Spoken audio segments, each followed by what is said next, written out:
What's up guys, this is Quante and welcome to Let's Play Donkey Kong Country Returns. I actually was able to get my Dazzle and get all the stuff for it, so I can finally start off this LP. So let's go ahead and do it, shall we? One player game. And maybe I should have deleted that file before starting, but hey, who really cares? Because we're going through the clouds, we're finally starting. Where will we end up on the other side?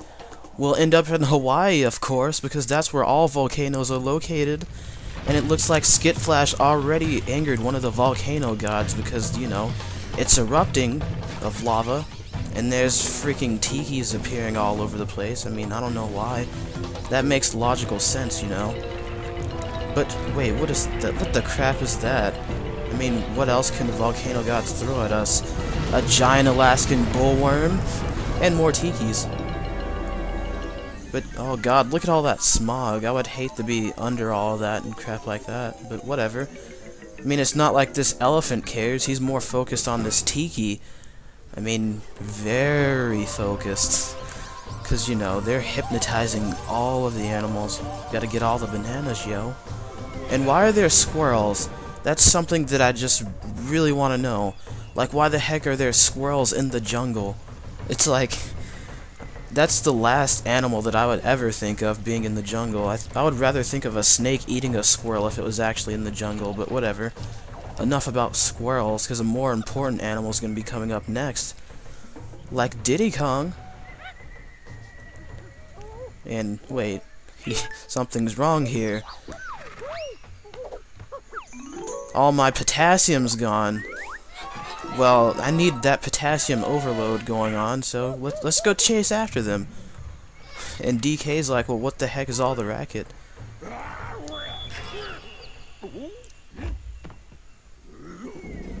And this guy, I really don't know what's up with this Tiki, or what's up with Donkey Kong. Either the Tiki's powers just weren't working, or Donkey Kong is just really stupid. I'm gonna assume that the Tiki's powers weren't working, because I really wouldn't think of Donkey Kong being an idiot. I mean, you know, he's one of the best video game characters of all time. So let's take care of this Tiki, shall we? You know? I'm sorry, Kalimba, but you can't be doing that, okay? So Donkey Kong's pretty much pissed. You know, he's one big fat log. He's gotta have his potassium. His bananas. But if you played the original Donkey Kong Country, you can find a bunch of secrets pretty much off the bat by going where the banana herd used to be, and of course going inside of his house, and you can do some stuff inside of there. I don't know why he has a TV. It's not like electricity's in the jungle or anything, but yeah, let's start off the game. And so starting off the game, I want to kind of address a few things that are wrong with the game first. Because there's not very much wrong with the game. This is a pretty great game. One of the best platformers that you'll ever find on the Wii. But I mean, there are a couple of things that's wrong. And that's simply the fact that motion control is practically used for most of Donkey Kong's actions. Such as, you know, beating on these stones. You know, you have to shake the remote. And to roll, you don't do it in the press of a button anymore like you did in the 3 classic games. You have to be running at full speed and then shake the remote.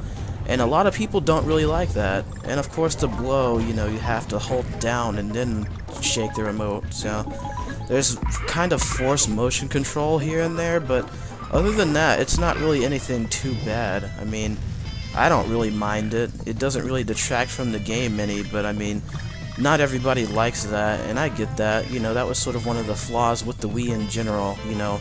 Motion control was there, and motion control was kind of like a fad that kind of faded away, which is why I'm glad they made the Wii U, you know, because there's not really a lot of forced motion control with the Wii U. I mean, there's only one forced motion control thing that I can really think of in New Super Mario Bros. U, if you're using the gamepad, but enough about other games. You know, we're playing Donkey Kong Country Returns right now. Well, no, I'm not even gonna go into that. I'm not gonna say a much better game, even though this is one of the better games on the Wii, you know.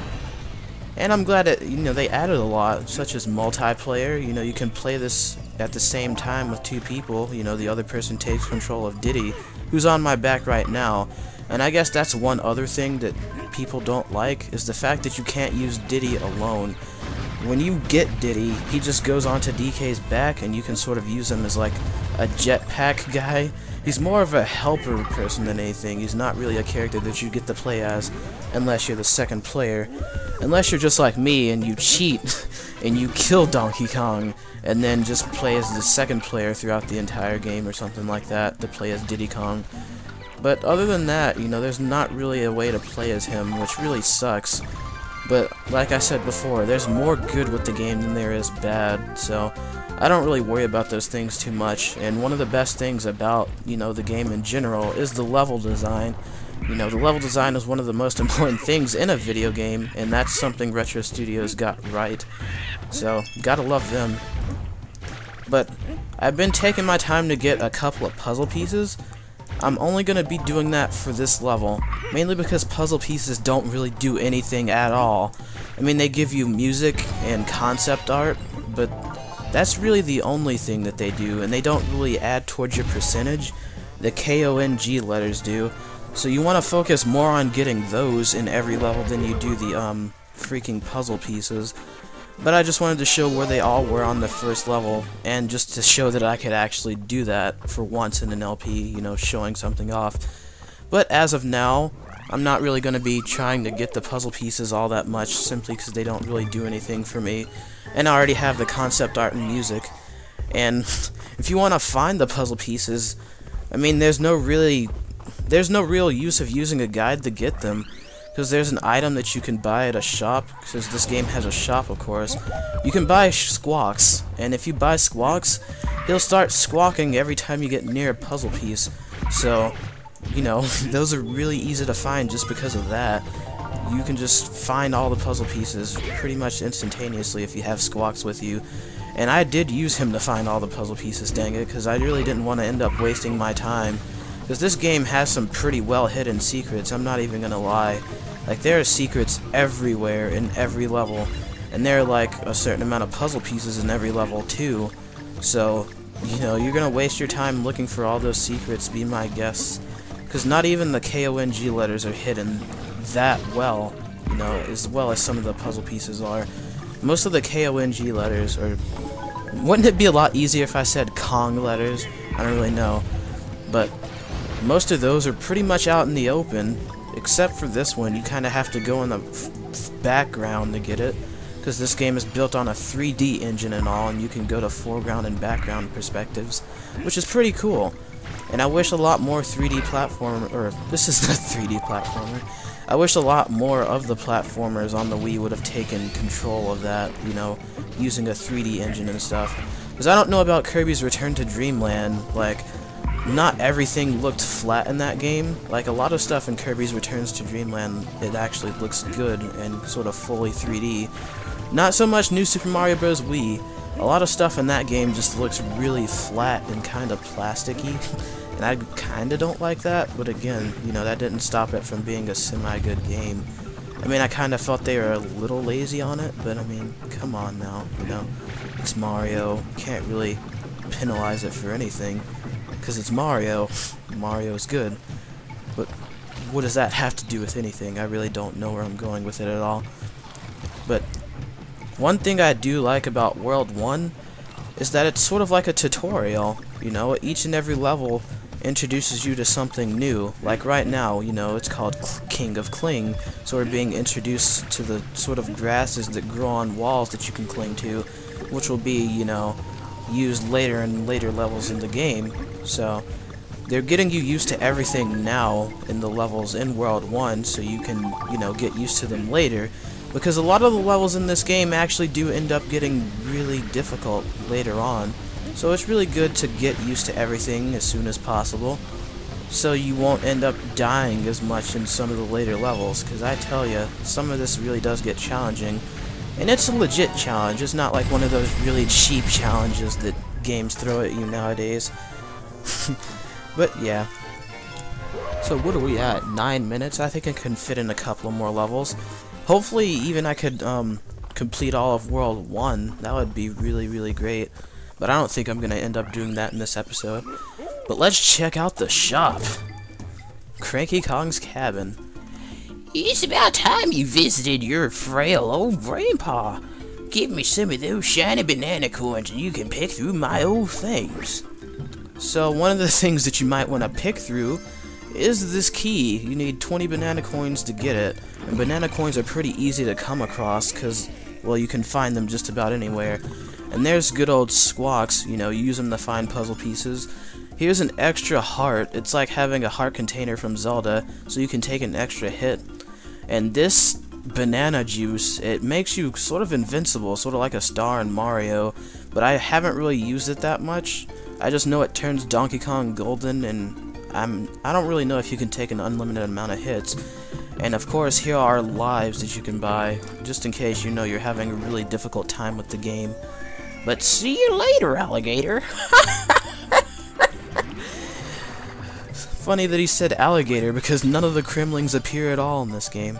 Which is one of the reasons why I guess some people didn't get this game. I mean, it really is sort of a great game, and it would have been nice to see the Kremlings come back, of course, because it's Donkey Kong Country, and they were sort of like the staple enemy in the series. But they don't make a return, you know, they're replaced with the Tiki Tak tribe, which kinda sounds stupid, but I mean, like, I don't really find the Tiki Tak tribe being that bad, and it didn't stop me from getting the game. I mean, I know it stopped one of my friends in particular from getting this game, and he still hasn't gotten it. So, I mean, I don't really know. I mean, I still liked it. It's a really great game, whether it has Kremlings or not. I don't really give a crap. You know, as long as there's stuff for me to kill, it doesn't really matter. I think it would have made the development process go a lot faster if they did use the Kremlings again. Because, you know, I know they had storyboard troubles and stuff at first, and all sorts of crap like that. But, I mean, I'm fine with the Tiki Tak tribe. You know, they're not anything terrible. I mean, Mario reuses the same enemies all the time, and it's nice to see something new at least. I mean, at least Retro Studios showed that they had enough creativity to, you know, come up with ideas themselves, which is something I like them for. You know, you gotta love Retro Studios and the stuff that they do, especially for making this game in particular. And I want to see more stuff out of Retro Studios, you know. I was hoping that they'd make a DKC R2 a lot sooner, but they haven't. I hope to see one on the Wii U, though. That would freaking be amazing. Make it like Diddy's Conquest. That would just sort of be a really good thing. But make it so you can use both characters, dang it, because it would be really retarded not to be able to use Dixie Kong. If they did make it, I mean, they haven't had any plans to. I mean, they're having that super secret project that they didn't reveal at E3. Instead, Nintendo Land got shown, but I could really care less. No, actually, that's a total lie. I want to see what they're making right now. Is it Metroid? Is it Star Fox? Is it Captain Falcon? Or Captain Faggot? I really don't know. And oh god, I hope that wasn't really loud. I'm not used to recording like this, man. I have a Dazzle now and everything's weird. And I'm at 13 minutes. I'm wondering if I could get one more level in. I might try to squeeze it in. I know for a fact this level is short, so maybe I can just squeeze this one in. And this is one of the better levels in the game, so I'm glad to be able to show this. Or not the better level in the game, one of the better levels in this world. Sunset Shore. So this level sort of shows the silhouette sort of thing that we get going on with Donkey Kong Country Returns. And it's a really, really good art style. You know, you can only see the outline of Diddy Kong and Donkey Kong, and you can see their clothing outlined in red. And it's really cool. And I sort of want to get down in here to... Wait a minute. Is that in a different area? I think I already skipped it already. But there's like a slight detail that I wanted to show off where there's like ants crawling along the ground. And it took me the longest to notice that at a certain part of the level there are actually ships just randomly there. I mean, there's a lot of detail put into the game that I still haven't noticed, you know, to this day. And I got it all the way back in 2009 when it first came out. Because I was freaking excited for this game. It's just amazing. I think this is the part, actually. Yeah, you can see ants crawling all along down there. And I really can't talk. I keep shaking the remote to roll around. It makes me stutter. And I don't like that. I need to somehow learn to control that. Control my talking stick. And if you stay right here, you can find a secret. You know, the sun shines and it brings you all the way back down through here, and you can get a puzzle piece. But more often than not, if you do that, you'll end up missing the inn, which is back here. It shoots you past the inn, and the first time I ever played the game, I ended up missing the inn because of that. Because I was more focused on, you know, the puzzle piece than getting the inn, and I actually missed it by not going back and checking and see if anything was there. Because you kind of want to do that. Why am I wasting my time with puzzle pieces? I don't really know. It's just sort of going to be a habit. I mean, I'm not going to try to get all of them, but I'm probably just going to end up getting some by habit more often than not. So, get used to that. I mean, don't call me a hypocrite and say, well, I thought you were going for all the puzzle pieces, you freaking idiot. I'm not going for all of them, it's just kind of out of force of habit, you know, finding secrets that I know of and stuff like that. So, whatever, you know, don't hold me against that. And yeah, I guess that sort of God, I can't talk. That shows what happens when Diddy Kong dies. You know, he just falls off of Donkey Kong's back. You know, you don't get to use him. Freaking Retro Studios. But that's the end of this recording, and hopefully nothing bad happened like audio desync or dropped frames, because that's sort of been a thing that's happening with this Dazzle, and I don't like that. And if I had to re-record this, well, I'd scream. But in the next episode of Let's Play Donkey Kong Country Returns, we'll be going to Canopy Canyon's Crazy Cart and fighting Mugly. And so I'll see you guys then.